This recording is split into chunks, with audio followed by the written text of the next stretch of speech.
이 시간에는 우리 다 함께 하나님 말씀 요한복음 1장 29절부터 34절까지 있는 말씀 함께 보시겠습니다. 요한복음 1장 29절부터 34절에 있는 말씀입니다.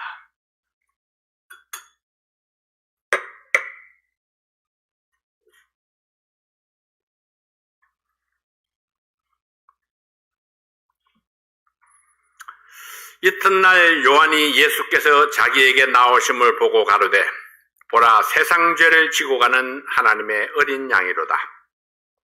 내가 전에 말하기를 내 뒤에 오는 사람이 있는데 나보다 앞선 것은 그가 나보다 먼저 계심이라 한 것이 이 사람을 가리킵니다. 나도 그를 알지 못하였으나 내가 와서 물로 침례를 주는 것은 그를 이스라엘에게 나타내려 함이라 하니라. 요한이 또 증거하여 가로되 내가 보매 성령이 비둘기같이 하늘로서 내려와서 그의 위에 머물렀더라. 나도 그를 알지 못하였으나 나를 보내어 물로 침례를 주라 하신 그이가 나에게 말씀하시되 성령이 내려서 누구 위에든지 머무는 것을 보거든 그하고 성령으로 침례를 주는 이인 줄을 알라 하셨기에 내가 보고 그가 하나님의 아들이심을 증거하였노라 하니라. 아멘. 기도합니다. 아버지 하나님 감사합니다. 오늘 이 말씀을 통해서 우리가 예수를 분명히 알고 또 예수님을 분명히 증거하는 그런 저희들에게 도와주십시오. 말씀을 축복해 주시옵소서. 예수님 이름으로 기도하옵나이다. 아멘. 예수님이 처음으로 세상에 공개되는 순간입니다. 침례 요한이 예수님을 보고 처음으로 외친 말씀입니다. 보라 세상 죄를 지고 가는 하나님의 어린 양이로다. 보라. 감탄사가 있는 단어입니다. 침례 요한이 예수님을 세상 앞에 소개하는 장면입니다. 침례 요한이 감격해서 외친 첫 마디가 보라 였습니다. 사람들이 눈이 무엇을 보느냐에 따라서 다 다르죠. 이스라엘의 장로들은 이스라엘을 해방시켜서 나라를 부흥시킬 그런 분을 보고자 했습니다. 그래서 그들은 자기들이 원하는 모습을 보지를 못했습니다. 그래서 예수를 인정하지 않았죠. 자기들이 기다리는 모습이 아니었기 때문입니다. 근데 침례 요한이 소개한 예수는 하나님의 어린 양이로다. 세상 죄를 지고 가는 하나님의 어린 양이로다. 세상을 다스릴 하나님의 아들이다 이렇게 말씀한 게 아니고 세상 죄를 지고 가는 하나님의 어린 양이로다. 이스라엘 백성들이 기대했던 것과는 너무나 다른 모습입니다. 세상 죄를 지고 가는 하나님의 어린 양이라니요. 어린 양 하면은 무슨 죽을 양이라는 뜻이잖아요. 그래서 이 이스라엘의 지도자들은 굉장히 실망이 컸었습니다. 근데 침례 요한은 그 예수를 보면서 무엇을 보았기에 그렇게 감격했을까요? 침례 요한이 그토록 감격한 그분은 누구인가? 그 예수의 정체에 대해서 우리가 함께 좀 생각을 해봅니다. 첫 번째로 예수는 그는 세상 죄를 지고 가는 하나님의 어린 양으로 오셨습니다. 사람들마다 한평생을 살아가면서 수많은 종류의 사람을 만나고 헤어집니다. 어떤 사람은 만나서 원수 같은 악인을 쌓기도 하고 또 어떤 사람은 좋은 인연으로 만나서 마지막 순간까지 감격 속에 기쁨 속에 행복 속에 아기자기하게 살다가 그렇게 가기도 하죠. 내가 아는 누군가를 기쁨으로 기꺼이 소개할 수 있는 사람도 있고 또 부끄럽고 창피해서 소개하기가 난감한 그런 사람도 있습니다. 침례 요한은 길에서 예수님을 보았습니다. 그리고 길 가는 사람들을 향해서 큰 소리로 외칩니다. 보라! 세상 죄를 지고 가는 하나님의 어린 양이로다. 그는 예수님을 보고 외쳤습니다. 세상 사람들을 향해서 내가 아는 예수님을 소개했던 것입니다. 여러분은 어떤가요? 세상 앞에서 소리치며 소개하고 싶은 그런 사람이 있습니까? 그는 잠잠히 있을 수가 없었습니다. 그가 아는 예수님은 세상의 빛이시고 희망이기 때문입니다. 인간을 가리켜서 만물의 영장이라고 합니다. 만물 위에 가장 뛰어난 피조물이 인간입니다. 그래서 모든 인생은 무엇보다도 가치 있는 존재입니다. 하나님은 우리 인간을 참으로 고귀한 존재로 만드셨습니다. 하나님의 형상을 따라 만드셨습니다. 그래서 한 영혼 한 영혼이 모두 다 천하보다 귀하다 그렇게 말씀했습니다. 그러나 그 인생들은 망가진 인생입니다. 천하보다 귀하다고 그렇게 내놓았지만은 망가진 인생이 되어버리고 말았습니다. 태어날 때부터 죄인으로 태어났기 때문에 그렇죠. 세상에서는 사람을 여러 가지 모양으로 가치를 평가합니다. 어떤 사람은 언어의 능력으로, 어떤 사람은 기술의 능력으로, 어떤 사람은 지식의 능력으로, 어떤 사람은 리더십의 능력으로 평가를 합니다. 그리고 그 가치를 결국은 돈으로 환산합니다. 저는 몇 개월 동안 이 미광 핸드백이라는 공장에서 일한 적이 있습니다. 근데 그때 저희 하루품 짝이 100원이었습니다. 사람들이 나를 보고 어이 100원짜리 이렇게 불렀어요. 100원을 받는 사람이 나밖에 없어서 그래요. 그래서 사람들이 100원짜리, 내가 갑자기 사람이 100원짜리가 돼버리고 말았습니다. 어떤 사람은 일당 200불을 벌고 어떤 사람은 1시간에 수백 불을 벌기도 합니다. 돈을 많이 받으면 성공했다고 말하고 돈을 벌지 못하면 인정을 받지 못하는 그런 세상에 우리가 살고 있습니다. 그러나 하나님은 그렇게 사람의 가치를 평가하지 않습니다. 타락한 인생들이 평가하는 사람과 하나님이 평가하는 사람의 평가 기준이 다르다는 거죠. 부모의 눈에는 자식이 10명이면 10명이 모두 다 귀합니다. 이런 이야기 들어보셨나요? 10명의 자식을 가진, 10명의 아들을 가진 부모한테 한 명만 양자를 달라고 절친한 사람이 있었습니다. 근데 그렇게 이야기하는 거예요. 첫째는 장자라서 못 주겠고, 둘째는 너무 똑똑해서 못 주고, 셋째는 너무 잘생겨서 못 주고, 넷째는 효자라서 못 주고, 다섯째는 약골이라서 못 주겠고. 그러다 보니까 한 자식도 줄 수 있는 사람이 없더라는 겁니다.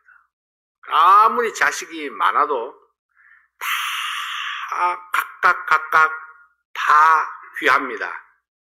왜? 내 자식이기 때문에 그렇죠. 부모의 눈에는 어떤 모습의 자식도 다 귀하다는 겁니다. 우리 하나님께서 우리를 바라보실 때 바로 그런 시선으로 바라보는 겁니다. 어떤 사람은 굉장히 뛰어난 사람도 있고 어떤 사람은 보잘것없이 보이는 그런 사람도 있지만은 하나님 앞에서는 똑같이 다 귀하게 보인다는 것입니다. 이것이 우리를 향한 하나님의 사랑입니다. 고귀하게 만들어진 최초의 인류 아담과 하와가 타락했습니다. 하나님의 최대의 걸작품이 사탄의 농간으로 망가진 것입니다. 그러나 하나님은 그 망가진 인간이라도 버릴 수가 없었습니다. 망가진 인간을 고쳐서 더 아름다운 모습으로 거듭나게 되기를 원하셨습니다. 그래서 우리 하나님은 상한 갈대를 꺾지 아니하시며 꺼져가는 심지를 끄지 아니하기를 심판하여 이길 때까지 하시겠다, 그렇게 말씀을 했습니다. 심판하여 이길 때까지 하나님의 리모델 작품이 완성되기까지 결코 포기하지 않는다는 것입니다. 여러분, 연필 하나가 오물통에 빠지면은 오물을 휘저어서 연필을 찾아낼까요? 아니면 버릴까요? 찾아낼 분들이네. 저는 버립니다. 근데 다이아 반지가 오물통에 빠졌어요. 여러분 찾겠습니까? 버리겠습니까? 다이아의 가치를 아시는 분이네. 네. 다이아 반지는 오물통을 다 뒤져서라도 찾아내죠.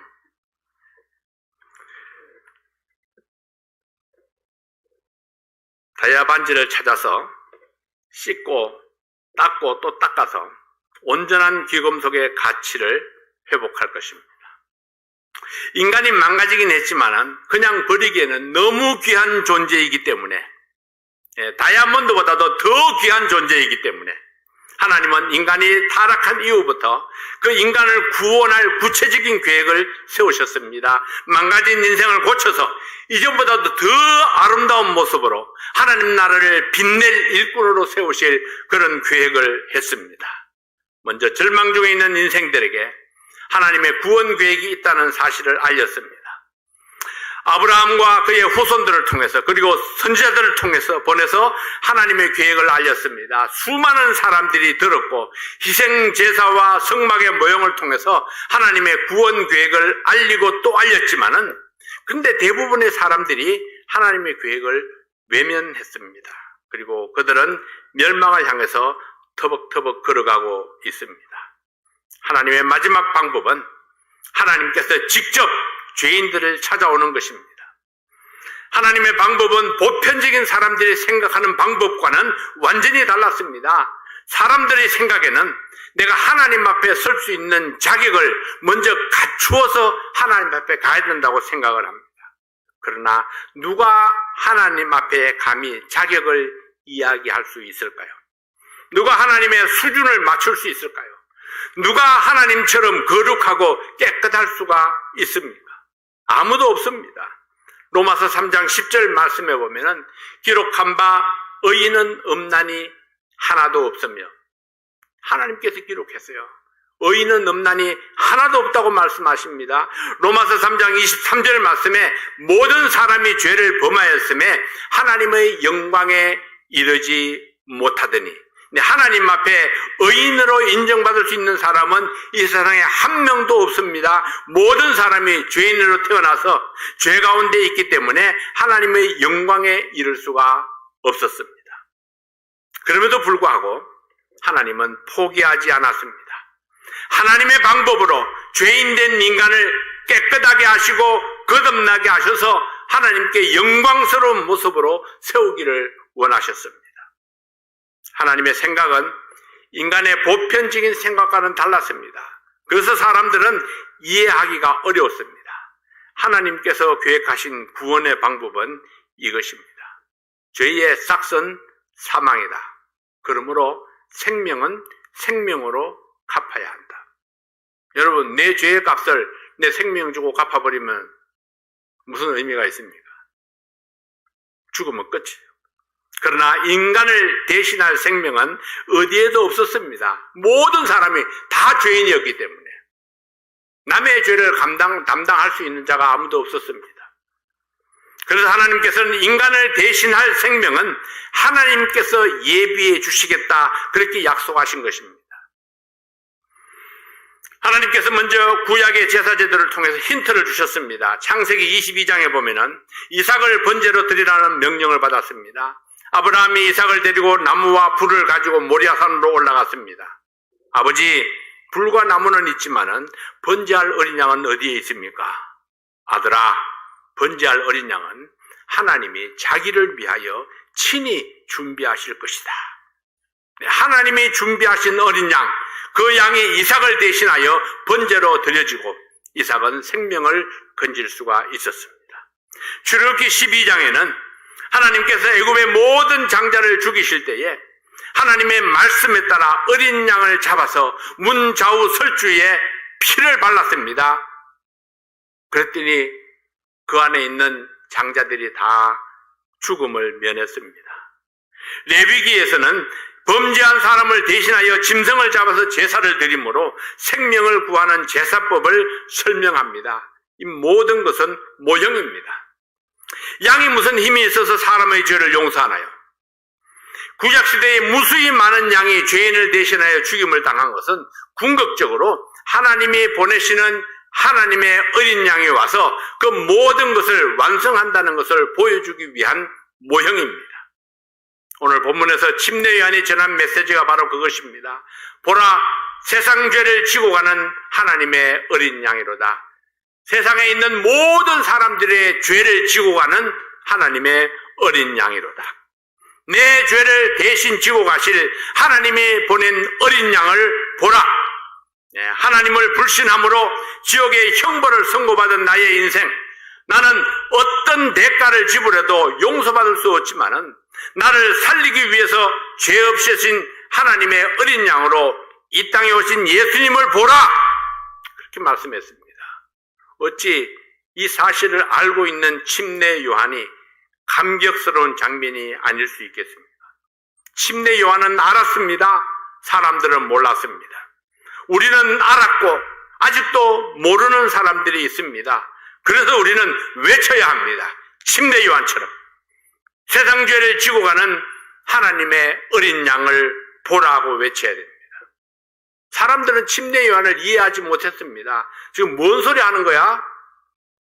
왜요? 몰랐으니까요. 사람들은 몰랐습니다. 세상 죄를 지고 가는 하나님의 어린 양이 무슨 뜻인지 몰랐습니다. 그래서 아무도 침례 요한을 따라하지 않습니다. 그러나 요한은 알았기 때문에 그는 사람들 앞에서 외친 겁니다. 보라! 세상 죄를 지고 가는 하나님의 어린 양이로다. 누가? 바로 저분이, 예수님이 세상 모든 사람들의 죄를 지고 가실 하나님의 어린 양이다.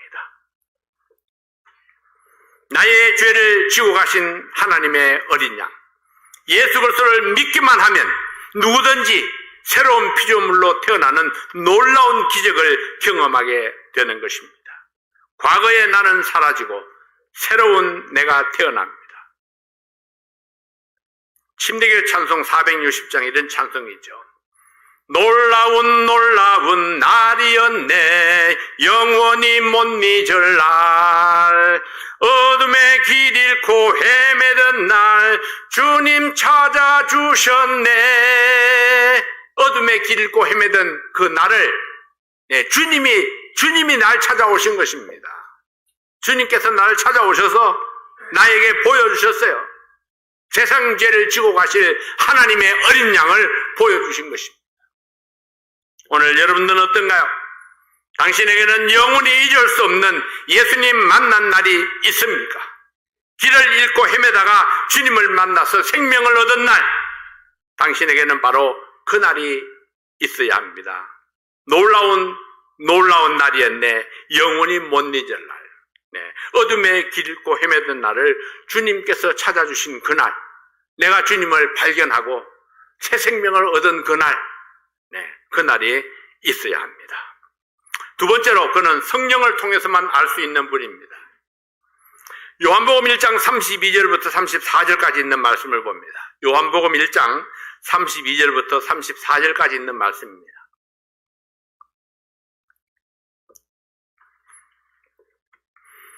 요한이 또 증거하여 가로되 내가 보매 성령이 비둘기같이 하늘로서 내려와서 그의 위에 머물렀더라.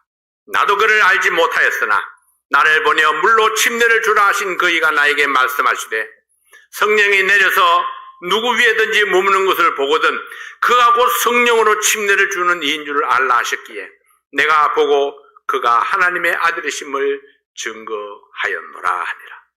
33절 상반절에 보면은 나도 그를 몰랐다 이렇게 말씀을 합니다. 예수님과 침례 요한이 얼마나 가까운 친족 관계인지는 확실하지 않지만은 부모들이 서로 가깝게 왕래하는 사이였던 것은 확실합니다. 얼굴이나 이름이야 당연히 알았을 테고 만나기도 했을 것입니다. 그러면 나도 그를 몰랐다는 것은 무슨 말일까요? 예수님이 메시아라는 사실을 몰랐다는 말입니다.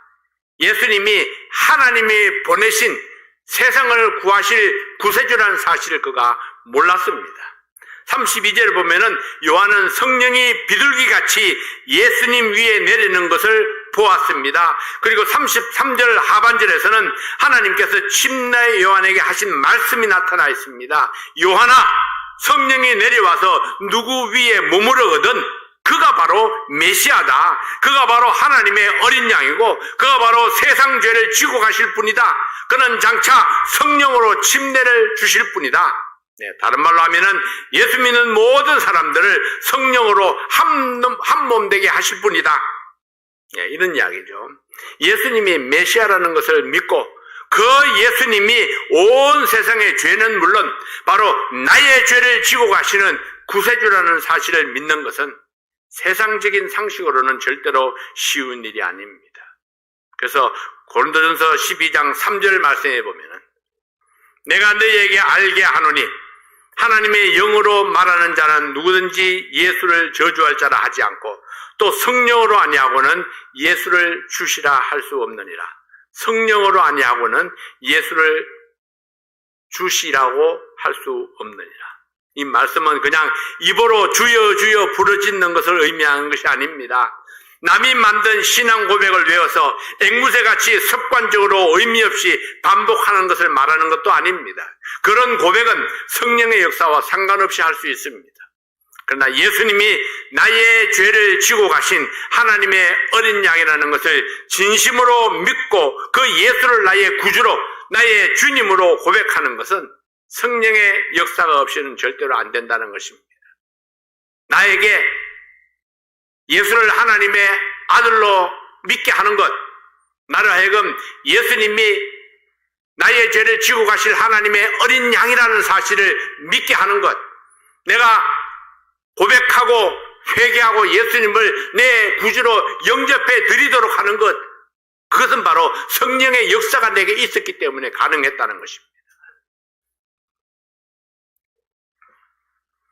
성령의 역사는 이상한 모습으로 나타나지는 않습니다. 번개불이 번쩍인다든지 가슴을 관통하고 지나간다든지 그런 식으로 나타나지 않습니다. 성령의 역사는 항상 하나님의 말씀과 더불어 나타납니다. 성령의 역사는 하나님의 말씀을 믿게 하는 역사입니다. 성령의 역사는 예수 그리스도가 하나님의 아들이라는 사실을 믿게 하는 역사가 바로 성령의 역사입니다.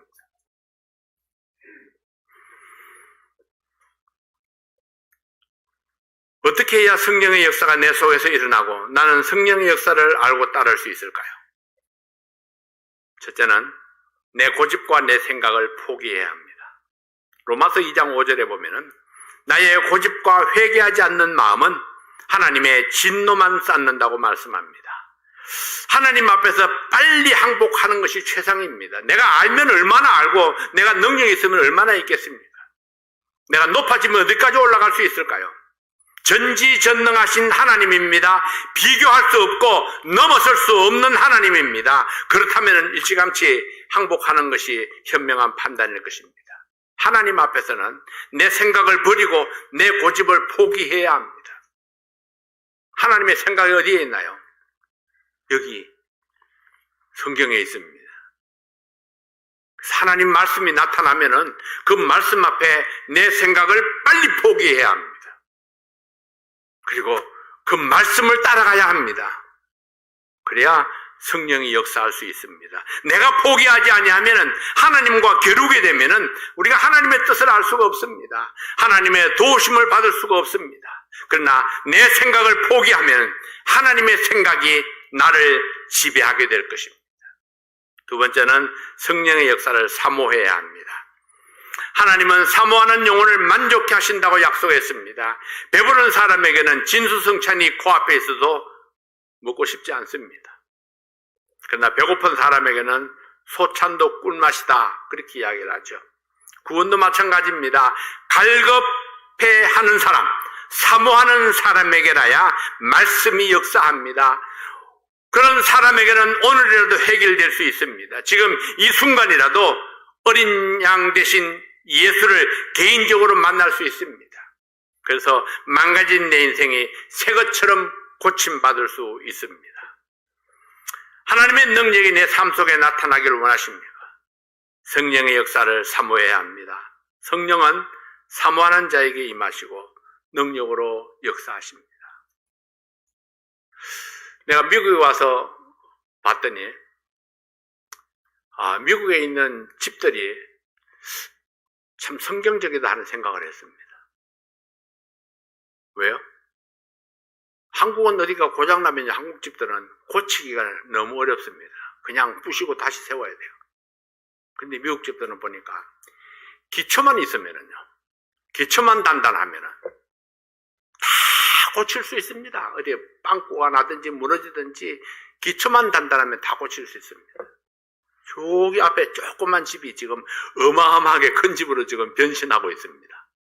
조그만 앞에만 있는 집이었는데 그걸 뒤로 쭉 늘려가지고 큰 집을 하나 짓고 있습니다. 앞에서 보면은 옛날 집같이 보여요. 근데 뒤에는 엄청나게 큰 집으로 지금 변신되고 있는 겁니다. 자, 여러분, 기초만 튼튼하면, 우리의 삶의 기초가 예수님이라면요, 그 예수님 위에, 예수님의 기초 위에 짓는 우리의 집은 얼마든지 변신이 가능하다는 것입니다. 새롭게 될 수 있습니다. 더 튼튼하게, 더 크게, 더 위대하게, 더 원대하게 될 수 있습니다. 기초가 확실하니까요. 예수님이 바로 내 삶의 기초가 된다면 우리는 얼마든지 변화되어질 수가 있습니다. 그러나 사모하는 마음이 있어야 합니다. 변화되고자 하는 마음, 새롭게 되고자 하는 마음이 있어야 됩니다. 세 번째는 주님께 간절히 구해야 합니다. 하나님, 제 인생이 고침받기 원합니다. 저를 도와주십시오. 불쌍히 여기시옵소서. 예수께서 저의 죄를 지고 가셨다는 것을 마음으로 믿을 수 있게 도와주십시오. 그리고 머리로 알고 있는 복음 지식이 마음으로 믿어지기 위해서는 간절히 기도하는 것이 최상의 방법입니다.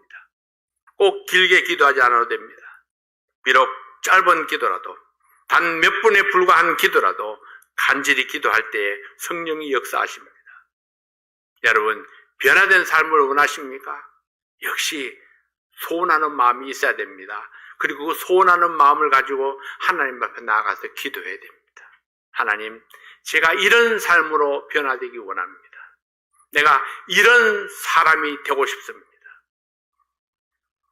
나에게 바로 이런 목표가 있습니다.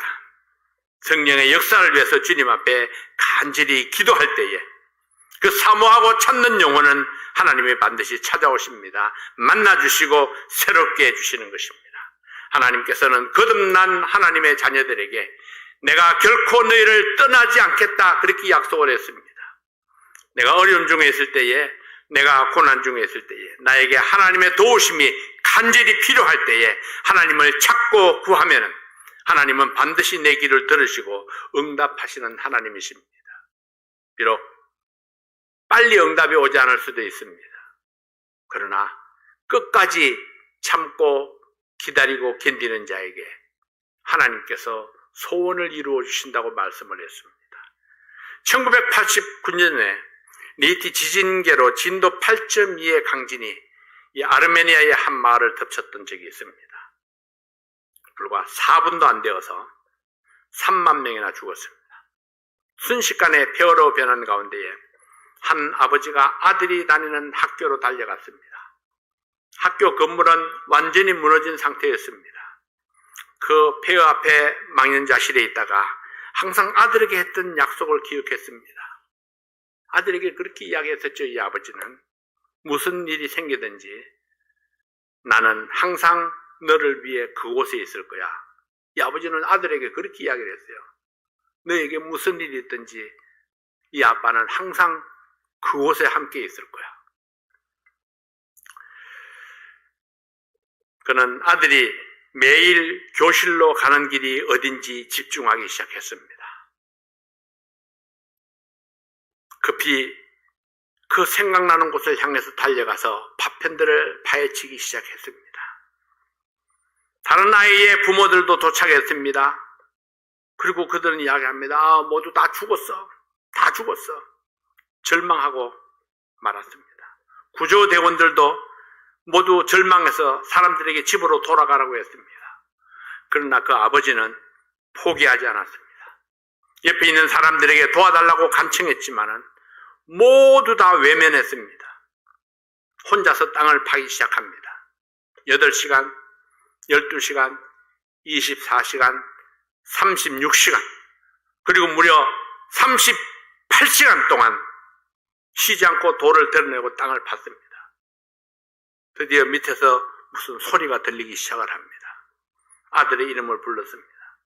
아마도! 아마도! 너 거기에 있어? 아빠의 음성을 듣고 아들이 대답합니다. 아빠 여기에요, 아빠! 여기에 친구들과 함께 있어요.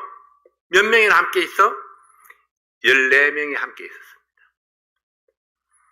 14명의 아이들은 한 아빠의 아들을 향한 그 사랑과 아빠를 향한 아들의 그 믿음으로 생명을 건지게 되었습니다. 이 아들은 아빠의 약속을 믿고 친구들을 격려하면서 긴 시간 동안 캄캄하고 절망적인 땅 속에서 아빠를 기다리며 견딜 수 있었던 것입니다. 아들의 고백입니다. 아빠는 항상 저에게 말씀하셨어요. 네가 나를 부르면은 나는 어디든지 언제든지 너에게 달려갈 거야. 아빠가 내가 부르는 소리를 듣고 구워줄 때까지 기다렸어요. 아빠는 반드시 저를 구해주실 거니까요. 이 아들과 아빠의 믿음, 14명의 아이들이 건진받을 수 있었던 것입니다. 갈라디아서 6장 9절 말씀에 보면 우리가 선을 행하되 낙심하지 말지니 피곤하지 아니하면 때가 이름에 거두리라. 낙심하지 아니하고 포기하지 아니하면 때가 이름에 거두리라. 포기하지 않는 아버지와 아들의 믿음이 생명을 구했습니다. 폐허 속에서 살아난 14명의 어린이들, 약속과 믿음이 이루어낸 기적입니다. 하나님은 결코 우리를 떠나지 않겠다, 결코 우리를 버리지 않겠다, 그렇게 약속을 했습니다. 내가 언제 어디에서 불러도 하나님은 응답하시겠다, 그렇게 약속하셨습니다. 내가 포기하지 아니하면, 내가 하나님을 기다리면은 하나님은 언제든지 어디에서든지 응답하시는 하나님이십니다. 구원 얻을 믿음이 필요합니까? 삶의 고민을 해결해 주실 성령의 도우심이 필요하십니까? 누구를 바라보십니까? 누구를 주목하며 살고 있습니까? 침례 요한은 성령이 임하시는 예수를 주목했습니다. 그리고 그를 증거하며 생애를 마쳤습니다. 우리가 주목해야 할 분, 우리가 주목하고 외치며 증거해야 할 분, 내 생명을 다해서 섬겨야 할 그분, 예수 그리스도를 위해서 오늘 우리는 어떤 결단을 할 수 있습니까? 내가 어떤 모습으로 예수님의 증인이 될 수가 있을까요? 나는 어떤 눈으로 예수님을 바라보나요? 이 시간에 우리 잠시 머리 숙이고 자신을 돌아보면서 기도하겠습니다. 오늘은 어떤 결단으로 주님 앞에 섭니까? 어떤 기대를 가지고 주님을 바라보십니까? 각자 여러분들이 바라는 주님을 바라보며 여러분의 소원을 주님 앞에 말씀드리는 이 시간이 되시기를 바랍니다.